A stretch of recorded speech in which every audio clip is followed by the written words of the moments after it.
écoute, maman, fais pas trop de bruit. Là, on est dans l'appartement de Monica. Elle m'a donné une clé. J'ai dit que j'allais manger au restaurant et puis je rentrais un peu plus tard dans la matinée. Et elle est partie dormir. Alors, ne fais surtout pas de bruit. Tu rentres tout doucement. Et regarde, maman, tu as des talons hauts et ça fait du bruit quand tu marches.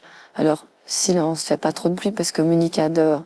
Elle est sympa, elle m'a hébergée parce que sinon j'étais dehors, j'étais à la rue et tu comprends, je vais pas dormir dehors, tout de même il fait froid. Alors, essaie de pas faire trop de bruit. C'est tout ce que je te demande. Et dire que je m'inquiétais pour toi, bah, c'est bien, tu as des amis pour t'aider en cas de problème. C'est bon à savoir. Mais j'ai peut-être dérangé ton amie, hein. J'entre chez elle, c'est quand même assez impoli. Tu m'as pas présenté à Monica. Et là, je suis directement dans son appartement. Et si jamais elle désapprouve hein, le fait de faire entrer ta mère ici, tu imagines? Bon, j'y parlerai demain, je m'expliquerai que je t'ai retrouvé dans ce restaurant, comme ça fait plaisir de t'avoir retrouvé, Vic. Je croyais vraiment que tu étais morte, et puis à un moment donné, j'ai eu vraiment un doute. À la mort, quand j'ai vu ce corps, j'ai vraiment cru que c'était toi, mais malgré tout, j'arrivais pas à y croire. Il y a quelque chose qui me disait, c'est pas Vic.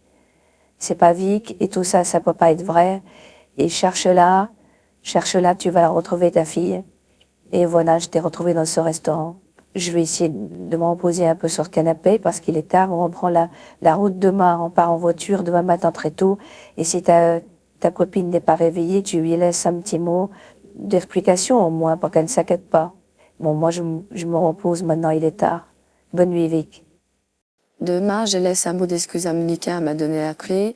Elle m'a dit, sors au restaurant, garde cette clé, comme ça tu rentres quand tu veux. Et ne me réveille pas parce que je vais dormir. Elle était très fatiguée et Monica avait vraiment sommeil.